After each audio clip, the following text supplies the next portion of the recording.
আসসালামু আলাইকুম। এইটেন বাংলার সংবাদে সবাইকে স্বাগত জানাচ্ছি আমি শারমিন সালাম। শুরুতেই বিআরবি কেবলস সংবাদ শিরোনাম।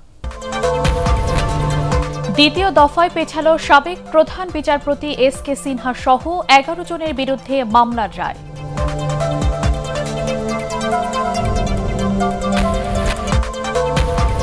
আইন হাতে তুলে না নিয়ে নিজ ধর্মের সম্মান নিজেকেই রক্ষা করার আহ্বান প্রধানমন্ত্রীর।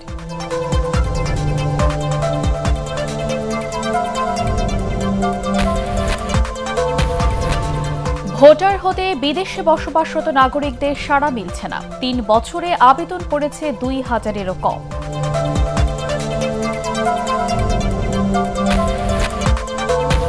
হঠাৎ বন্যার পর তিস্তার পানি কমলেও এখনো প্লাবিত নিচু এলাকা, দুর্ভোগ কমেনি বানভাসী মানুষের।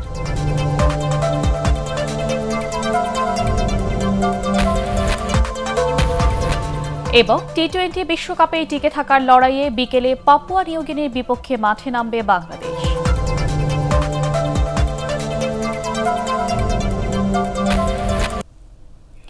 শুনছিলেন বিআরবি কেবলস সংবাদ শিরোনাম। এবারে বিস্তারিত। সাবেক প্রধান বিচারপতি এস.কে. সিনহা সহ 11 জনের বিরুদ্ধে ফার্মার্স ব্যাংকের 4 কোটি টাকা ঋণ জালিয়াতি ও অর্থ পাচার মামলার রায় দ্বিতীয় দফায় পেছালো আদালত। নতুন তারিখ ঠিক করা হয়েছে 9 নভেম্বর। ঢাকার বিশেষ জজ আদালত 4-এর বিচারক শেখ নাজমুল আলম এই দিন ঠিক করেন। হুমায়ুন চিশতির রিপোর্ট।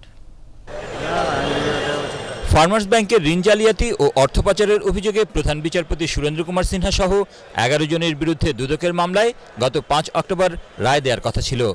তবে বিচারক অসুস্থ হয়ে পড়ায় তারিখ পিছিয়ে এদিন ঠিক করেছিলেন ওই আদালতের ভারপ্রাপ্ত বিচারক আলী হোসেন। বৃহস্পতিবার রায় ঘোষণার নির্ধারিত দিনে কারাগার থেকে তৎকালীন ফার্মার্স ব্যাংকের অডিট কমিটির সাবেক চেয়ারম্যান মাহবুবুল হক চিস্তিকে আদালতে হাজির করে পুলিশ।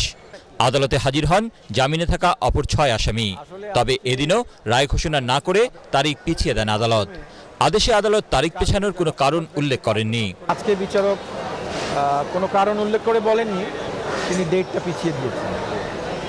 এইটা হতে পারে ওনার হয়তো বা প্রস্তুতি সম্পন্ন হয়নি, সে কারণে বা হতে পারে। মামলা যেহেতু হয়েছে আমরা প্রমাণ করতে সমর্থ হয়েছি এবং আশা করি যে একটা দৃষ্টান্তমূলক সাজা হবে, একটা ভালো রায় হবে।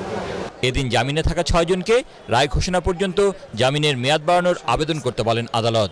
জেল হাজত থেকে মাহবুবুল হক চিশতি সাহেবকে আনা হয়েছিল এবং বাকি যে 6 জন আসামি যারা কন্টেস্ট করছেন তারাও ডিউ প্রসেস অফ ল যে আদালতে হাজির ছিলেন এবং লার্নেড কোর্ট সেই ক্ষেত্রে যে কথার আমাদেরকে বলেছেন যে আপনারা যারা লয়ার আছেন আমাদেরকে ডাইরেকশন দিয়েছেন, আপনারা যারা জামিনে আছেন তারা আগামী ধারিত পদ্ধতি জামিনে থাকবেন এবং জামিনের দরখাস্ত আপনারা দিয়ে দিবেন।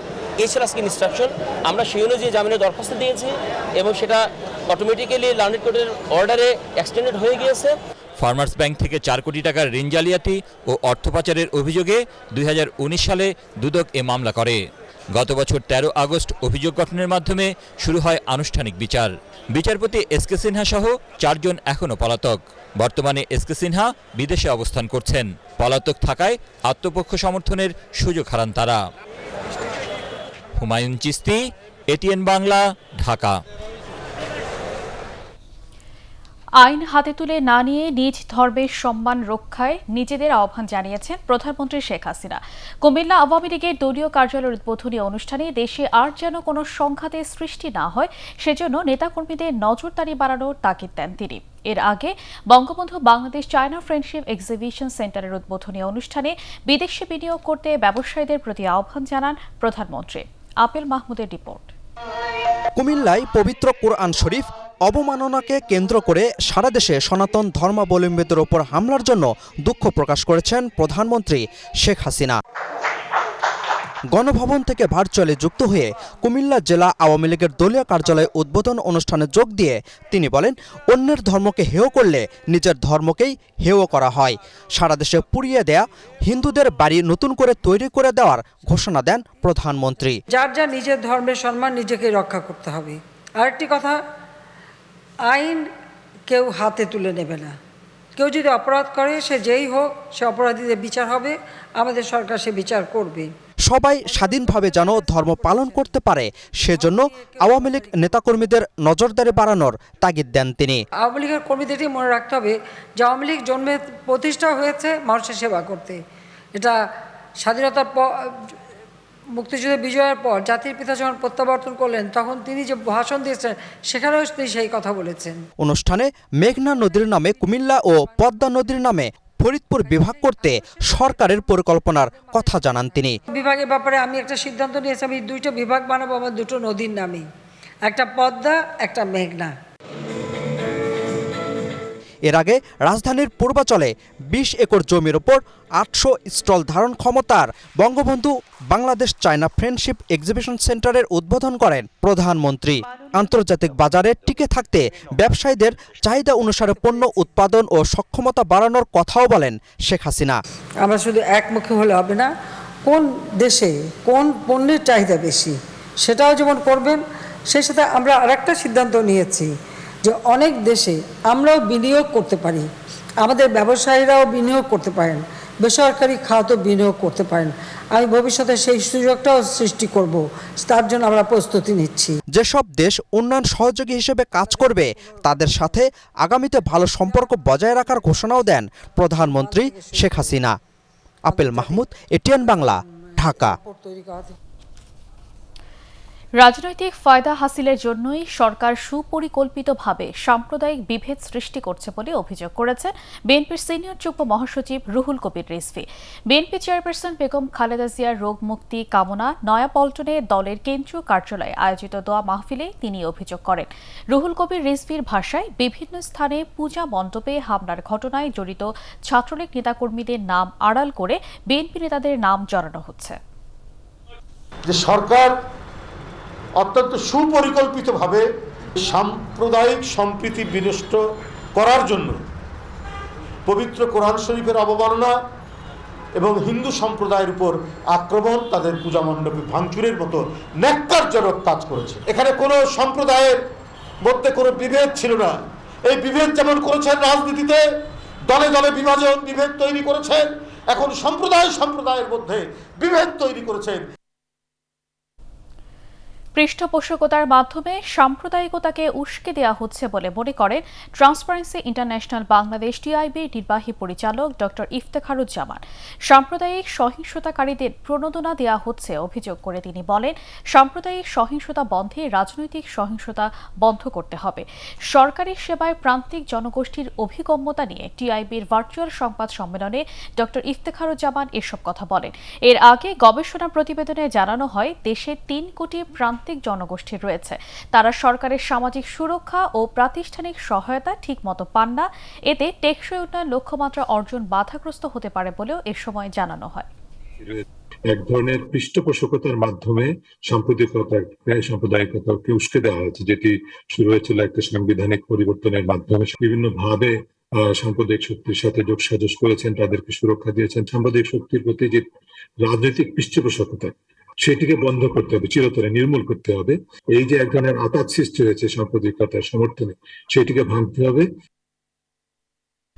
আইনি জটিলতা ও তথ্য গড়মিল সহ নানা কারণে ভোটার হতে সাড়া কম বিদেশে বসবাসরত নাগরিকদের মাঝে। উদ্যোগ নেওয়ার প্রায় 3 বছরে প্রবাসীদের আবেদন জমা পড়েছে 2000-এরও কম। এজন্য প্রচারণা বাড়ানোর পাশাপাশি দূতাবাসগুলোর মাধ্যমে বিভিন্ন কর্মসূচি নেওয়ার কথা জানিয়েছে নির্বাচন কমিশনার শাহাদাত হোসেন চৌধুরী। তিনি জানান, আগামী ডিসেম্বরে লন্ডনে শুরু হচ্ছে প্রায় 6 লাখ নাগরিককে স্মার্ট কার্ড দেওয়ার উদ্যোগ। একরামুল হক সাইমের রিপোর্ট। বিদেশে থাকা প্রবাসীদের ভোটার করতে অনলাইনে ফর্ম ছাড়া হয় 2019 সালের জানুয়ারিতে। একাধিক দেশে গিয়ে এই প্রকল্পের উদ্বোধন করে নির্বাচন কমিশন। এ বিষয়ে সভা সেমিনারেরও আয়োজন করে জাতীয় পরিচয়পত্র নিবন্ধন অনুবিভাগ। তবে প্রায় 3 বছরে বিভিন্ন দেশ থেকে ভোটার হতে আবেদন পড়ে মাত্র 1912টি। এর মধ্যে সর্বোচ্চ 705 জন আবেদন করেন সৌদি আরব থেকে। প্রক্রিয়াগত বিষয় যেটা আছে সেটা যদি কারো কাছে অনেক কঠিন মনে হয়, তো সেটাকে তো আমরা অ্যাকচুয়ালি যেহেতু আমরা আগে করিনি, সুতরাং সেখানে আমরা যদি ফিজিক্যালি সেখানে আমরা যাই, আমাদের এমবাসি থেকে বলা হচ্ছে যে সেখানে অনেকেই আছে আগ্রহী, কিন্তু আমরা অনলাইনে তাদের ফর্ম ফিল আপ করার সংখ্যাটা কম। আমরা আগে থেকে প্রচারণা করব, প্রবাসী বাংলাদেশি যারা থাকে, যখন যে দেশে আমরা যাব, ইনস্ট্যান্ট ওখানে যারা আসবে তাদেরকে ওখানেই বাংলাদেশি যে সিস্টেমটা আছে ওখানে ভোটার রেজিস্ট্রেশন করা হবে। নির্বাচন কমিশন বলছে, বিদেশে ভোটার করার উদ্যোগ বাস্তবায়নে বড় চ্যালেঞ্জ বিভিন্ন দেশের আইনি প্রতিবন্ধকতা ও পাসপোর্ট অনুযায়ী প্রবাসীদের তথ্যে গরমিল থাকা। এখানে তাদের যে পরিচয়, সেটা পাসপোর্টে হয়তো কোনো না কোনো কারণে তারা হয়তো একটু নামের একটু পরিবর্তন, আংশিক কিংবা সম্পূর্ণ, বা বয়সের যে সেটার একটু পরিবর্তন হয়তো বা আছে। আমাদের ভোটার করার জন্য এটার সপক্ষে কি কাগজ যারা ইউকে প্রবাসী যারা আছে তাদের কাছ থেকে নেওয়া যায়, সুতরাং সেটা আবার দুবাইতে গেলে কিন্তু আবার সেটা ভিন্ন রকম হবে। তো সেটা দেশ থেকে দেশ কিন্তু এটার একটা ভিন্নতা আসবে। তারা বলছেন, প্রবাসীদের ভোটার প্রকল্পের প্রথম উদ্যোগ বাস্তবায়ন হতে যাচ্ছে যুক্তরাজ্যে। সেখানকার 6 লাখ নাগরিককে জাতীয় পরিচয়পত্র দেওয়ার কাজ শুরু হবে আগামী ডিসেম্বর বা জানুয়ারিতে। প্রাইমারিলি আমাদের টার্গেট হচ্ছে একটি টিম পাঠিয়ে কাজটি স্টার্ট করা, এবং এটা নিড বেসিস এটার সংখ্যা বাড়বে। একটু ইউকেটাও যদি আমরা করতে পারি, আমি মনে করি যে অ্যাটলিস্ট আমাদের একটা বড় সফলতা হবে। প্লাস এটা হয়তো বা এটার ধারাবাহিকতা, এখান থেকে আমরা কি সমস্যা আমরা ফেস করলাম, আমাদের শিক্ষণীয় অনেক কিছু থাকতে পারে, সেটার জন্য আমরা দ্বিতীয় দেশটাতে কি স্ট্র্যাটেজি আমরা ফলো করবো, সেই জিনিসটা আমরা ওটার উপর ভিত্তি করে আমরা ফলো। বিদেশের দূতাবাসগুলোতে আপাতত স্থায়ীভাবে এনআইডি টিম রাখার পরিকল্পনা নাই নির্বাচন কমিশনের, তবে অনলাইনে আবেদন করা যাবে যে কোনো সময়। ইকরামুল হক সায়েম, এটিএন বাংলা, ঢাকা। দ্বিতীয় দিনের মতো অনুষ্ঠিত হচ্ছে বাংলাদেশ প্রকৌশল বিশ্ববিদ্যালয় বুয়েটের ভর্তি পরীক্ষা। ক্যাম্পাসের ভেতরে 5টি কেন্দ্রে 4 শিফটে ভাগ করে প্রাক নির্বাচনী পরীক্ষা নেওয়া হচ্ছে। বিকেল 3টায় অনুষ্ঠিত হবে সবশেষ শিফটের পরীক্ষা। বুয়েটের 1215টি আসনের বিপরীতে ভর্তি পরীক্ষায় অংশ নিচ্ছে 18,005 জন শিক্ষার্থী। প্রাক নির্বাচনী পরীক্ষায় পাশ করার সর্বমোট 6,000 শিক্ষার্থী অংশ নেবেন লিখিত পরীক্ষায়। 2 ধাপেই পাশ করে ভর্তি হতে হবে বুয়েটে। স্ট্যান্ডার্ড প্রশ্ন হয়েছে আর পরীক্ষা মোটামুটি ভালো হয়েছে। স্বাস্থ্যবিধি অনেক স্বচ্ছভাবেই ছিল আর কি। আমাদের এইচএসসিতে সঠিকভাবে মূল্যায়ন হয়নি, তাই এখানে প্রিলি হওয়ার ফলে মেধাটা চাই হবে। একবার প্রিলি আর একবার ফাইনাল এভাবে না নিয়ে একবার নিয়ে নিলে আরও সহজ হতো আর কি আমাদের জন্য। আমি আসছি চিটাগাং থেকে, এটা আমাদের গার্ডিয়ান হিসেবে একটু আমাদের জন্য কষ্ট হয় আর কি। স্টুডেন্টদের বাছাইয়ের ক্ষেত্রে এটা ভালো পদ্ধতি বলে আমি মনে করি। দীর্ঘ 1.5 বছরেরও বেশি সময় বন্ধ থাকার পর ক্লাস ও পরীক্ষা শুরু হয়েছে জাহাঙ্গীরনগর বিশ্ববিদ্যালয়ে। সকাল থেকে স্বাস্থ্যবিধি মেনে শিক্ষার্থীরা ক্লাসরুমে প্রবেশ করেন। ক্লাস ও পরীক্ষা শুরু হওয়ায় শিক্ষার্থীরা অনেক খুশি। এছাড়া আজ থেকে বিশ্ববিদ্যালয়ের প্রশাসনিক কার্যক্রম চলবে সপ্তাহে 5 দিন। এদিকে দেশে বিভিন্ন স্থানে হিন্দু ধর্মাবলম্বীদের বাড়ি ঘরে হামলার প্রতিবাদে বিশ্ববিদ্যালয়ে মানববন্ধন করেছেন শিক্ষকরা। সকালে বিশ্ববিদ্যালয়ের শহীদ মিনারের সামনে এই কর্মসূচি পালন করেন তারা। গত 11 অক্টোবর জাহাঙ্গীরনগর বিশ্ববিদ্যালয়ের আবাসিক হল খুলে দেওয়া হলেও আজ থেকে ক্লাস ও পরীক্ষা শুরু হলো।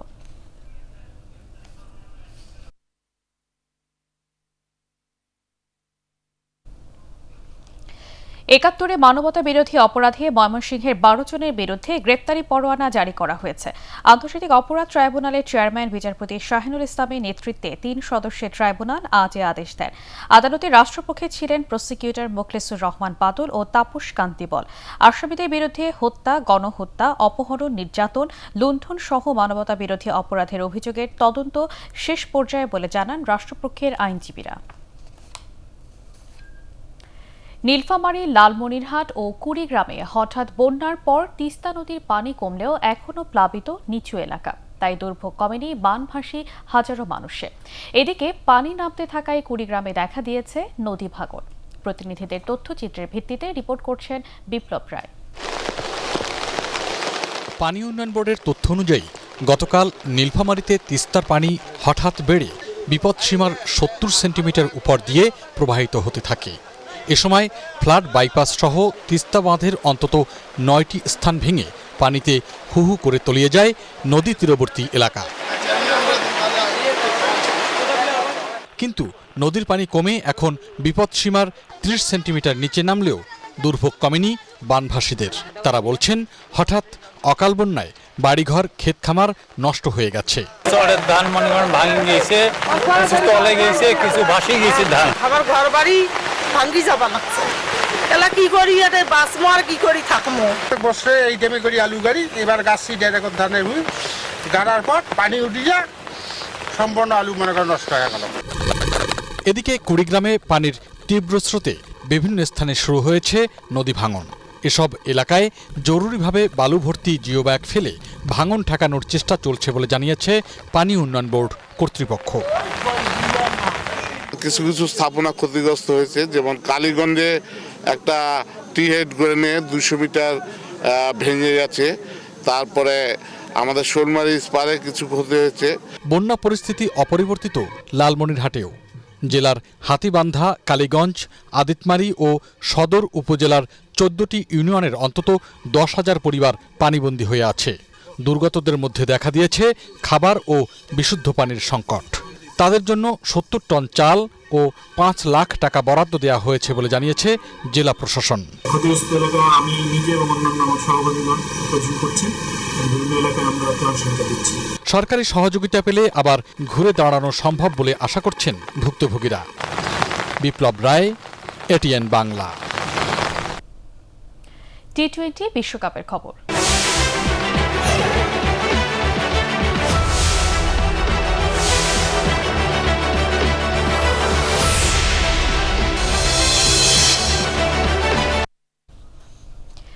ওমানকে হারিয়ে টি-20 বিশ্বকাপের প্রথম পর্বে স্কটল্যান্ডের কাছে পরাজয়ের বেদনা ভুলেছে বাংলাদেশ। সুপার 12 রাউন্ডে জায়গা পেতে আজ পাপুয়া নিউগিনির বিপক্ষে জয়ের বিকল্প নেই বাংলাদেশ দলের সামনে। তারপরও থাকবে রান রেটের মারপ্যাচ। বি গ্রুপে নিজেদের শেষ ম্যাচে ওমানের আল আমিরাত ক্রিকেট একাডেমিতে বিকেল 4টায় পাপুয়া নিউগিনির মুখোমুখি হবে টাইগাররা। দলটির বিপক্ষে ম্যাচটি কঠিন হবে বলে মনে করেন বাংলাদেশের ব্যাটিং কোচ অ্যাশওয়েল প্রিন্স। আমরা ওদেরকে খাটো করে দেখছি না। ওরা বিশ্বকাপে আসতে পেরে খুবই গর্বিত। আমি নিশ্চিত ওরা অন্তত একটি জয় নিয়ে যেতে চাইবে, তাই আমাদের জন্য ম্যাচটা সহজ হবে না।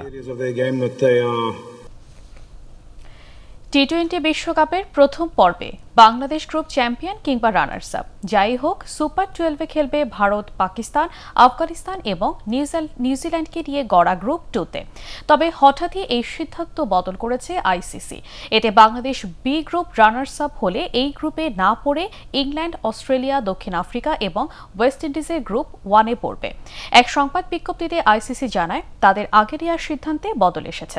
স্কটল্যান্ডের কাছে পরাজয় এবং ওমানের বিপক্ষে জয়ের পর সুপার 12-এ যাওয়ার সমীকরণে ভালোভাবেই টিকে আছে মাহমুদুল্লাহ রিয়াদের দল।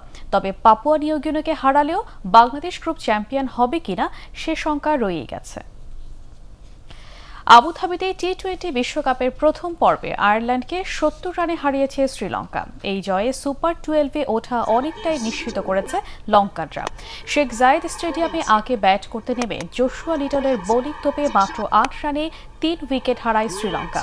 চতুর্থ উইকেটে হাসারাঙ্গা ও নিসাঙ্কা 123 রানের জুটি গড়ে দলকে বড় সংগ্রহ পাইয়ে দেন। শেষ পর্যন্ত 7 উইকেটে 170 রান তোলে লঙ্কানরা। ম্যাচ সেরা হাসারাঙ্গা 47 বলে 71 রানে দুর্দান্ত ইনিংস খেলে। নিসাঙ্কা করেন 61 রান। জোশুয়া লিটল 23 রানে 4 উইকেট নেন। জবাবে 101 রানে গুটিয়ে যায় আয়ারল্যান্ড। ইস্পাহানি শেয়ারবাজার সংবাদ।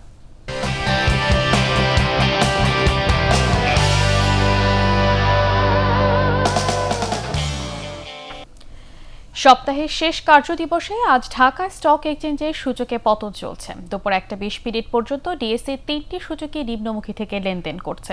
সেই সঙ্গে লেনদেনকৃত অধিকাংশ কোম্পানির শেয়ার দরও কমছে। এ সময় পর্যন্ত লেনদেন হয় 677 কোটি 20 লাখ টাকার শেয়ার ও মিউচুয়াল ফান্ডের ইউনিট। লেনদেন হওয়া কোম্পানিগুলোর মধ্যে দাম বাড়ে 117টি, কমে 209টি এবং অপরিবর্তিত ছিল 48টি প্রতিষ্ঠানের শেয়ার দর। আল আরাফা ইসলামী ব্যাংক অর্থ সংবাদ।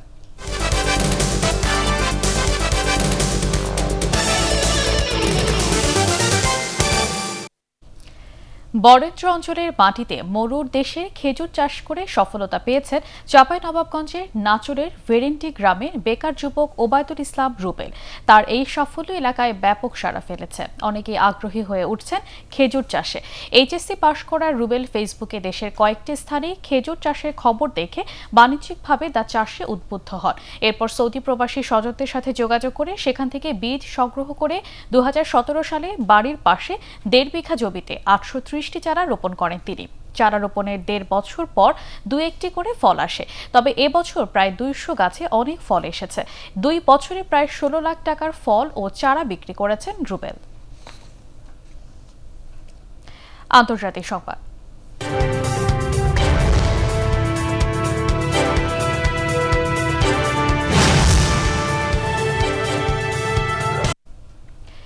করোনা ভাইরাসের সংক্রমণ আগামী বছরও চলতে পারে বলে সতর্ক করেছে বিশ্ব স্বাস্থ্য সংস্থা। জাতিসংঘের স্বাস্থ্য বিষয়ক সংস্থার সিনিয়র কর্মকর্তা বোরুস আইলভোর্ড জানিয়েছেন, গরিব দেশগুলো প্রয়োজনীয় সংখ্যক টিকা না পাওয়ায় করোনা মহামারী 2022 সালেও বিদ্যমান থাকতে পারে। আফ্রিকা মহাদেশের মোট জনসংখ্যার 5%-এরও কম নাগরিক এখনো পর্যন্ত করোনার টিকা পেয়েছেন। এই প্রেক্ষাপটে বিশেষজ্ঞরা বলছেন, দরিদ্র দেশগুলোতে ধীর গতিতে টিকা সরবরাহের অর্থ করোনা মহামারী দীর্ঘস্থায়ী হওয়ার কারণ। এবারে পার্টেক্স খেলার খবর।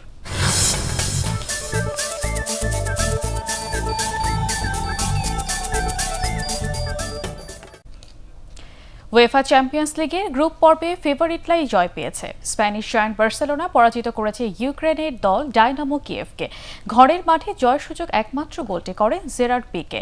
ম্যাচের 36 মিনিটে জর্ডি আলবার ক্রস থেকে ভলিতে গোলটি করেন তিনি। এই গোলের মধ্য দিয়ে রক্ষণভাগের খেলোয়াড় হিসেবে চ্যাম্পিয়ন্স লিগের ইতিহাসে রবার্তো কার্লোসের সঙ্গে যৌথভাবে সর্বোচ্চ গোলদাতা হলেন পিকে। এদিকে প্রথমার্ধে 2-0 গোলে পিছিয়ে থেকেও আটলান্টাকে 3-2 ব্যবধানে হারিয়েছে English club Manchester United. Red ডেভিলদের হয়ে গোল 3টি করেন রাশফোর্ড, মাগুয়ের এবং ক্রিস্টিয়ানো রোনালদো। এছাড়া অন্য ম্যাচে জয় পেয়েছে চেলসি ও বায়ার্ন মিউনিখ।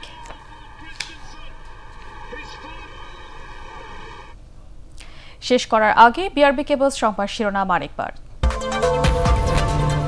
দ্বিতীয় দফায় পেছানো সাবেক প্রধান বিচারপতি এস.কে. সিনহা সহ 11 জনের বিরুদ্ধে মামলার রায়।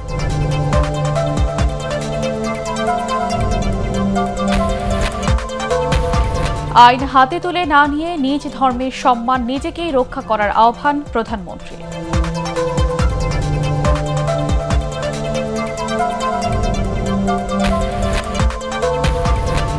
ভোটার হতে বিদেশে বসবাসরত নাগরিকদের সাড়া মিলছে না। 3 বছরে আবেদন করেছে 2000-এরও কম।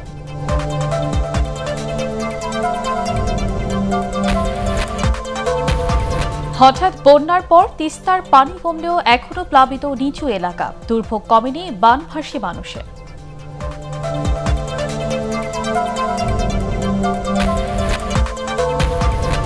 এবং টি-20 বিশ্বকাপে টিকে থাকার লড়াইয়ে বিকেলে পাপুয়া নিউগিনির বিপক্ষে মাঠে নামবে বাংলাদেশ।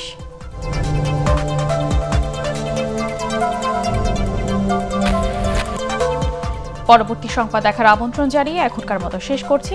করোনা ভাইরাস থেকে নিজেকে সুরক্ষিত রাখতে মাস্ক পরুন, বারবার হাত পরিষ্কার করুন। এটিএন বাংলা সংবাদ ইউটিউবে দেখতে ব্রাউজ করুন youtube/ATN Bangla News।